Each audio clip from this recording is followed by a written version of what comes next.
Hello, IGN. This is Jose Otero, and I'm here with Per Schneider. Good day. Per, can you believe Super Smash Bros. For Nintendo 64 is now 15 years old? Wow. It's been a while. It has been a while. So initially, this game came out on January 21st, 1999 in Japan, not in the States. States wouldn't see it until April 26th of that year. And we thought we should do a quick commentary and talk about it. Talk about what made it special, what was significant, etc. That's right.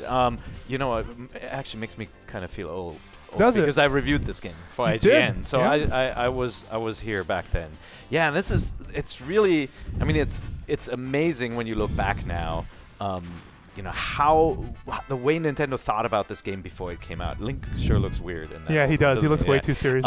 But you know, we now take it for granted. These games have been huge successes, right? Each Smash Brothers game is, you know, within the top 3 of the best-selling games on the consoles usually. You know, these games perform so well. But back in 1999, when it came out in Japan, even when it released in Japan, Nintendo of America was not yet entirely sure whether they would bring this game to the US. Sure. Well, if you look at the fighting game market, it was so saturated at the time. You had Tekken, you had Street Fighter, you had Virtua Fighter, you had fighting games of every different flavor. So you could almost sort of sense why they would be hesitant. No, the reason, though, why they didn't want to bring it out. First of all, you know, in '98, there was news of school shootings. There was in Arkansas, there was a shooting. There was worry about violence in video games. Nintendo in the US saw itself as kind of like the purveyor of family entertainment, didn't want to push the envelope too much, right? They had GoldenEye, and they even played down that game back then.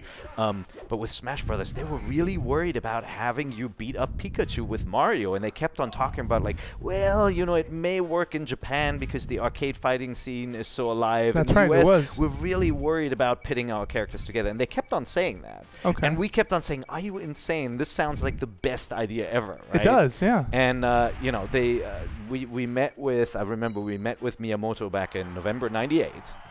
And, you know, our first question to him was, hey, when is Metroid 64 coming out? And his answer was, well, no, we haven't even started working or thinking about a Metroid game on N64. But, you know, I'm going to confirm to you guys that Samus is going to be in Smash Brothers. So we're all huge Metroid fans. We're like, this got to come out. Immediately ran to the NOA people who kept on saying, yeah, we're not sure if it's going to come out. So, wow, interesting. But, you know, the other thing was that this was HAL taking on the reins of a title that, you know, was featuring Mario, Link, you know, and their own Kirby character as well. Right. So, you know, HAL, of course, you know, when you look at Mr. Iwata's career, that's where he came from. But, you know, this game really put HAL on the map as one of the, you know, the big success that they well, and when you look at it, it was so different compared to everything else, just because, you know, you'd go to a friend's house, you'd see a match of Tekken, it was one-on-one. You'd see a match of Street Fighter, it was one-on-one. You go to a friend's house to watch Smash Bros., it was 4-on-4, and it was like this big 4-player battle royale. I mean, I think that was even on the box somewhere. Like, it was like 4-player battle, like royale. The idea of it just being completely over the top and out of control, but also really easy to play. Yeah, and actually, you know, one of our complaints back then, it's kind of silly in hindsight, right? But when this game came out, we were a little worried that the single player just wasn't meaty enough for this game to stand on its own, right? What was single player at that point? I mean, it was so weird. And that was the reaction from a few people, and then, you know, fast forward 3 months later, we're still playing this game. You know, in hindsight, I probably should have given this game a higher score, but I was ticked off over some of the changes that NOA made, right? Okay. So I had been playing the Japanese game for like 3 months when the US one came out, and what they had done is they had replaced basically the entire sound scheme. Okay. And, you know, whereas the original game, and this goes back again to them being worried about violence, the original game had these punching sounds. Like when you get hit, it sounds like a fighting game. It sounds like punching. And they had replaced all those with bowling noises. So when you're knocking somebody out, it sounds like bowling pins falling. And they've kind of dialed that back over the years with the later Smash Brothers games. But when you replay this one, you'll instantly notice it. And that's not what we played. And once you get used to kind of like the sound of and feel of a game, and then somebody changes it all, you're instantly a little disappointed. Sure. The other thing was that I think Nintendo got really worried about the lightsaber sound. It sounded just like a lightsaber in Star Wars. You know, so for when you picked up the laser sword, for their laser sword, exactly, they actually changed it for the US version as well. So, you know, we were a little miffed by some of the changes. Okay. Yeah, but I mean, it's just cool looking back now, you know, more than a decade later at kind of like where it started all, and I'm just remembering all these, all the news when it was trickling out, and back then, the internet was not what it's today, right? Like you'd hear, we'd pick up an issue of Famitsu magazine, and there'd be an interview with Miyamoto in which he says, oh yeah, one of the characters coming to Smash Brothers is Wario, for example. Never made it in. You don't see Wario in the final version, but there were plans to have him in, and you never found out why he didn't make the cut. The final version just gets the alternate costume for Mario, with the Wario colors. But I thought it was really really interesting. And then, everybody was really worried about whether this game would even perform well in Japan, and guess what happened? It was humongous. Right? Really? Yeah. Yeah. Every demo kiosk, we were in Japan shortly after it launched, and you'd go to Akihabara, which is like their electronics district, for not just video games but all sorts of electronics you can buy there. To this day. There were all these kiosks set up at every big store, and just lines of people lining up to play this game, because unlike some of the re-releases like Virtua Fighter, this was, you could only play this on N64, so people just lined up to play with other people, almost like a pseudo kind of arcade experience, right? So yeah, it was definitely the start of a fighting phenomenon for Nintendo. Definitely, yeah. And when you think about just the core concept of putting all your characters, all of the, this entire stable, I mean, it could have looked better, obviously. I mean, don't get me wrong, time has not been, particularly nice to this game. But even a lot of the character models are sort of very simplified versions, like that look on Link's face earlier when we saw during the intro. I love the Kirby dance. Yeah. Yeah. I mean, in general, I love the fact that they already kind of laid the foundation for, like, the iconography, the Triforce symbolizes Link, and, like, the way that this game is put together. I also love the token system, how you, like, picking up a token, you're putting it on your character.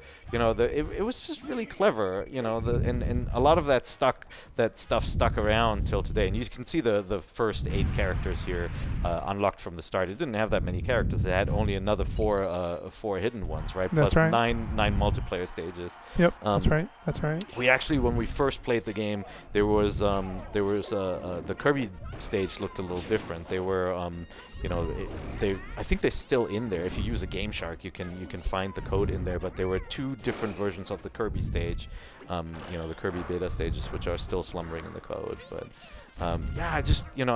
this felt different. I mean, like, the graphics, even for at the time, were not special, right? Like, Link's castle here Hyrule Castle does not look that awesome. Like, very simple. And other games of the era looked much much better than Smash Brothers. But then you start playing and you realize, kind of like, all the stuff that can happen in this very simple game. Yeah. And at that time too, the late '90s, it was all about getting sort of that arcade perfect experience at home. But here was a game that had no arcade equivalent. Like, it was just its own thing, so it can kind of set its own rules, I guess. Yeah, and you can see Nintendo also struggling with the concept of, they set up all these rules for their characters, the way that Mario has to look, right? And, like, just like companies today establish brand guidelines, right? You can only display Link in the following colors: green, blue, red, right? Like, those are his tunics. And so you can see them struggling with how to get around the fact that all these characters exist in the same universe, that they set up this story in the beginning of this master hand, right? That's right. And their puppets and all that. And I think they were just so creative with how they combined all these franchises together. And then, I mean, at the bottom you see the numbers ticking up. Yep. Every other fighting game focused on you having, a health bar, and you whittle it down and knock somebody out. And suddenly they come in, they create this really unique system about, smashing players out and having them fall out. Well, and the more tired you are, the more likely you are to get ringed out, essentially, and knocked out of the arena, which you would lose a life, or depending on how you set up the scoring. But no, exactly. Yeah. Yep. And then just how they manage tracking all 4 characters on the same screen. I mean, it's a frantic game, but when you're good at it, the game doesn't get in the way of the gameplay, right? Like, the way the camera zooms out and zooms in when it's only when you're not struggling to do like a Hadouken, like, it's not like quarter circle this, quarter circle that. Like, there was a lot of simplicity, and sort of the emphasis on that is what made it so approachable for a lot of people, because it's like, hey, down B for every character will do something, down A, whatever. The special moves, the regular action moves, the smash moves. Yeah. Like, and once you learned the differences and what they meant and how that can be used in play, you can do a lot. Yeah, and at the time when it came out, a lot of the fighting game purists said this is an action game. You can't call it a fighting game, right? Like a fighting party game, right? Yeah, a fighting game relies on moves. You know, Nintendo called it. I don't know what they called it in the U.S. Probably they were too worried about calling it a fighting game because it sounds like evil conflict violence, right? But a lot of people said this isn't a fighting game because it's not technical enough. And I mean, this is a very technical game. It has very few moves, but you know, the skill is not in you know, executing the move by inputting a perfect button sequence or, you know, a circle on the D-pad. It was all about doing the right move and the right, like, minutia of control at the right moment. Yeah, that's right. You know, like, it's all between grabbing the ledge or falling to your death. Yeah, you know, that's right. And knowing those rules, and then, I mean, when you see high-level play of this game, even this game, when you see high-level play of it, it's pretty amazing. And I'm talking about, like, smashers and experts who, you know, compete at tournaments like Apex or at, you know, if this game shows up at EVO again, or Melee did last year, but we'll see.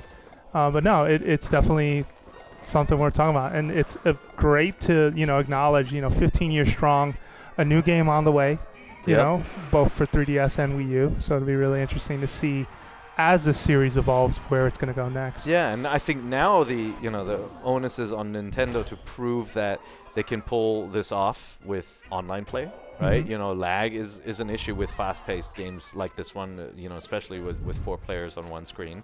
You know, I think they can do it. The other is, you know, how do you take a franchise where the characters are so tiny and translate that to the 3DS screen? That's going to be an interesting experiment, especially because most portable fighting games, too, they just sort of... some of them are very well made, but they're just still sort of... There are... what's the word I'm looking for here?